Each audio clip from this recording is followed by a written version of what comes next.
Et Dieu va rappeler, écoutez, souvenez-vous un petit peu de l'intervention de Dieu devant Pharaon pour vous sortir du pays d'Égypte, du pays de l'esclavage où vous étiez, sous les griffes du diable, sans moyen de vous en sortir, sans remède, sans solution, où vous étiez pris par l'angoisse, par les pleurs et le désespoir. Il n'y a plus moyen de vous en sortir, dans lequel vous vous êtes accoutumé à la souffrance, parce qu'il n'y avait pas moyen de guérison. Comment que Dieu a intervenu dans le pays d'Égypte et va se tourner vers Pharaon d'une manière extraordinaire. Dieu va frapper. Il n'y a que Dieu qui peut détruire l'ennemi qui te poursuit dans ton cœur. Ton péché, je ne sais pas, qui te poursuit. Mais Dieu est capable de le détruire. Amen. Dieu est capable de l'enlever. Et il dit, souvenez-vous comment que Dieu vous a envoyé, comment que Dieu a détruit les chars de l'Égypte, les chars de Pharaon. Comment Dieu vous a fait passer la mer à pied sec, traverser la mer à pied sec. Souvenez-vous la manne qui tombait du ciel, mais souvenez-vous de l'abondance que Dieu vous a donnée. Dieu vous poursuivait avec des prodiges et des miracles. Il n'y avait pas de pain, mais Dieu faisait tomber le pain du ciel. Amen. Souvenez-vous de tous les bienfaits de Dieu, mais Dieu rappelle ses bienfaits. Écoutez, Dieu rappelle que dans ses promesses, son bras puissant est là. Souvenez-vous de l'eau du rocher. Souvenez-vous que Dieu a fait sortir l'eau du rocher. La Bible dit que ce rocher était Christ. Amen. Ça là, quelle beauté. Amen. Bien que Christ n'était pas arrivé dans ce corps dans lequel il a été crucifié, mais il est le premier. Amen. Gloire à Dieu. Il est le premier. Il a existé avant la fondation du monde. Il n'a pas été créé. Dieu dit, je t'ai possédé la première fois. Amen. Quand on possède quelque chose, on ne l'a pas créé, hein, comprenez. C'est quelque chose qui a existé. Il est Dieu. Amen. Il est Dieu. Et il dit, sur le rocher à lequel ils étaient abreuvés, qu'il les poursuivait dans le désert, dans les problèmes, dans la difficulté, ce rocher était Christ. Amen. Oui, et il ne manque pas dans ses promesses. Tu ne le vois pas, ils ne l'ont pas vu, ils ne le voyaient pas. Hein. Ils n'ont pas vu le Christ. Comprenez? Ils n'ont pas vu Jésus. Hein.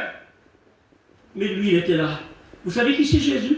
C'est la droite de Dieu. Amen. C'est pour ça que la Bible dit que la bouche de Dieu dit son bras puissant, la droite de Dieu, c'est la plus noble. La main droite, c'est la plus noble. La main droite, c'est la plus forte. C'est la résistance. La droite, c'est quelque chose. Hein. On se sert de la droite pour un droitier. C'est compliqué la gauche. Mais la droite, c'est la main la plus noble. C'est là où la force. C'est la main juste, oui. Le Fils de Dieu. Sa droite. Sa bouche dit, et son bras puissant. Qui a reconnu le bras de l'Éternel? Qui a reconnu le bras de l'Éternel? Est-ce que tu l'as reconnu? Est-ce que tu le reconnais dans ta vie? Est-ce que tu reconnais ce sacrifice qui t'a racheté, qui t'a purifié par ton sang, qui t'a enlevé de ta misère? Le jour où il a intervenu dans ta vie, où il a enlevé les écailles de tes yeux, où il a purifié ta conscience, ton esprit, ton âme, lorsqu'il a lavé ton cœur.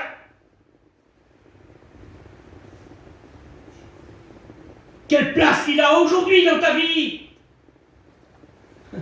Quelle place il a aujourd'hui dans ton cœur? Est-ce qu'il est le premier? S'il est le premier, tu seras obéissant. Mais si dans ta vie, il y a de la désobéissance à Dieu, crois-moi que Dieu n'est pas le premier. Et où il n'est pas le premier, il s'en va. Dieu ne reste pas dans un lieu où il n'est pas honoré. Honore Dieu dans ta vie. Honore Dieu dans ta vie. C'est pas un homme. Écoutez, on honore les hommes. Mon cousin est là, avec nous, un ancien. Je l'honore. Je suis content qu'il est là. J'appelle, je lui offre quelque chose. On boit un petit verre ensemble, on mange ensemble. C'est un ancien, c'est mon cousin, je le respecte. Normal. On se respecte mutuellement. Mais Dieu, écoutez, honorez Dieu dans votre conduite, frères et sœurs. Honorez Dieu dans votre vie, dans votre cœur. Qu'a dit Dieu un jour? L'endroit est trop étroit pour que je puisse m'établir. Faites-moi de la place. Amen. C'est ton choix. Écoute, c'est ton choix. Bien que Dieu pourrait venir tout fracasser et prendre toute la place. Non, non, non. Il dit, fais-moi de la place. C'est un Dieu poli. Il dit, je me tiens à la porte et je frappe. Dieu est poli. Veux-tu lui faire de la place? Écoute, veux-tu lui faire de la place? Je ne sais pas ce qui gêne Dieu dans ta vie. Puis moi, je vous dis honnêtement, je ne veux pas le savoir. Je ne veux pas le savoir. Et Dieu le sait, et toi tu le sais. Et Dieu te dit, fais-moi de la place. C'est-à-dire, repens-toi. Rejette ce qui n'est pas bon. Rejette l'amertume. Rejette ce qui est amer. Ça ne se marie pas ensemble. Hein? L'eau douce et l'eau amère, ça ne se marie pas. Les ténèbres et la lumière, ça ne se marie pas ensemble. Comprenez? Alors ils étaient désobéissants. Et la Bible dit dans 2 Rois, je vous dis le texte parce que les yeux me font défaut, 2 Rois 13, verset 22, si il veut le lire. Hazaël, roi de Syrie, avait opprimé Israël. Écoutez, avait opprimé Israël pendant toute la vie de Joachim. Mais l'Éternel, écoutez, malgré qu'il avait opprimé Israël, vous savez, opprimer, ça veut dire ce que ça veut dire. Hein? Quelqu'un qui est opprimé, ça veut dire que quelqu'un qui est vraiment touché, qui est vraiment attaqué, c'est difficile pour lui. Hein? Croyez-moi, ça veut dire qu'il y a une main puissante là, sur lui, là, dans lequel il n'a pas de pouvoir. Hein? Il avait opprimé Israël pendant toute la durée. Là, il a touché au peuple de Dieu. Je vous dis ce qui s'est passé. Je vous le lis. L'Éternel leur fit miséricorde et eut compassion d'eux. Il tourna sa face vers eux à cause de la promesse à Abraham, Isaac, Jacob. Il ne voulut point les détruire. Écoutez, et jusqu'à aujourd'hui, Dieu ne les a pas rejetés. Amen. Pourtant, écoutez, ils ont fait du mal au peuple de Dieu. Ils ont fait du mal au peuple. C'est le monde, ça. C'est le monde qui est représenté là. Qu'ils ont fait du mal au peuple de Dieu. Et à cause que Dieu a fait une promesse à Abraham, Isaac, Jacob, Dieu tient ses promesses. Amen. Écoutez, Dieu tient ses promesses. Est-ce que toi tu les tiens? Est-ce que toi tu les tiens? C'est une question qui t'est posée. Est-ce que toi tu tiens tes promesses envers Dieu? La Bible dit qu'il n'a pas voulu les détruire et ne les a pas rejetés. Et jusqu'à aujourd'hui, écoutez, jusqu'à aujourd'hui, Dieu ne rejette pas. Gloire à Dieu. Et là, Amen. il fait ça. Juif, grec, Rome en louche, tout ce que tu veux, Yéniche, tout ce que tu veux, Ganjo, tout ce que tu veux, venez à moi. Amen. Gloire à Dieu. T'as vécu dans le péché, dans la misère, viens à moi. T'as fait du mal un jour à un pasteur, viens à moi. T'as fait du mal un jour à une chrétienne, à un chrétien, viens à moi. Gloire à Dieu. T'as fait du tort à l'homme de Dieu, viens à moi. Je suis le réparateur des brèches. Alléluia. Réponds-toi et pratique tes premières œuvres. Viens, il y a toujours un Amen, amen. Il y a toujours un nouveau départ avec Dieu. Pendant qu'il est dit, si tu entends sa voix, n'endurcis pas ton cœur. Aujourd'hui, c'est le jour du salut. Écoute, c'est aujourd'hui le jour du rétablissement où Dieu fait miséricorde. Amen. Et Dieu a eu compassion d'eux. Il a compassion de toi. Vous savez ce que ça veut dire, le mot compassion? Quelqu'un peut le dire? Pitié. Ou de gêner personne? Pitié, non? Hein? Compassion, c'est pitié. Ouais. Pitié à pardonner. Ouais. C'est d'être touché dans ses entrailles. Écoutez, il faut que ça vive dans les entrailles. C'est ça la compassion. Ça tremble à l'intérieur, tellement on aime quelqu'un. Jésus est ému de compassion, il pleure.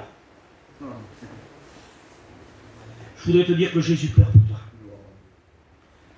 Je voudrais te dire que Jésus est ému de compassion. Alléluia. Amen. Et qu'il se dérange de son ciel de gloire pour te faire miséricorde. Amen. À cause des promesses qu'il a faites. Les promesses de Dieu, ils ne s'envolent pas. Elles sont éternelles. Alléluia. Je vous dis encore une alliance. L'alliance du Mont Sinaï. Les 10 commandements.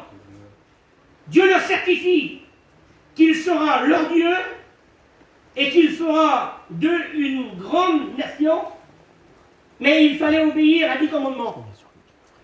Écoutez, Dieu leur certifie qu'il est leur Dieu, qu'il sera avec eux, mais à une condition, et qu'il fera d'eux une grande nation. Mais il fallait qu'ils obéissent à 10 commandements. Et la loi a été donnée pour la condamnation du péché. Aucun homme n'a pu accomplir la loi.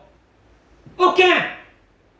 Pas plus qu'Abraham, pas plus que Moïse, pas plus que Isaac, que Jacob. Aucun homme n'a pu accomplir la loi. Ils ont tous eu le petit moment, le petit problème à Salem.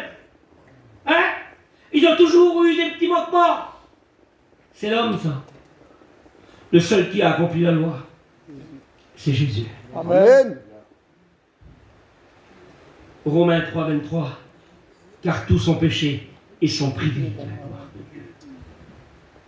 L'homme, il a vu à ce moment-là que seul, il ne pouvait pas accomplir ce que Dieu lui demandait. Ça aurait été trop beau. L'homme seul d'accomplir la loi. Ça veut dire qu'il n'aurait pas eu besoin de Dieu. Dieu a donné la loi pour montrer aux hommes qu'ils n'étaient pas capables d'accomplir la volonté de Dieu. Car sans moi, dit Dieu, l'homme ne peut rien faire. Il dit, ce n'est pas par vos forces, dit le Seigneur, mais c'est par mon esprit. Il faut que l'homme soit revêtu de la puissance d'en haut pour accomplir la volonté de Dieu. Amen. Sinon, c'est impossible. Afin que la gloire ne revienne pas à l'homme, mais que la gloire revienne à Dieu. Alléluia. Eh oui. La condamnation du péché et de la loi, c'était selon l'ordre de Dieu. Écoutez dans Deutéronome 30 et verset 3.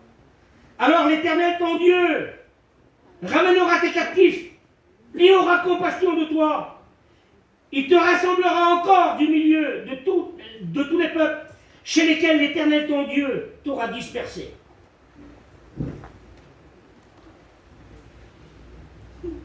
Dieu promet là, parce qu'Israël, vous savez qu'elle a détourné les yeux de vers Dieu. Aujourd'hui, Israël est tout seul. Israël, aujourd'hui, elle est sans force, elle est sans Dieu. Celui qui ne reconnaît pas le bras de l'Éternel n'a pas Dieu pour appui. Il n'a rien pour se reposer.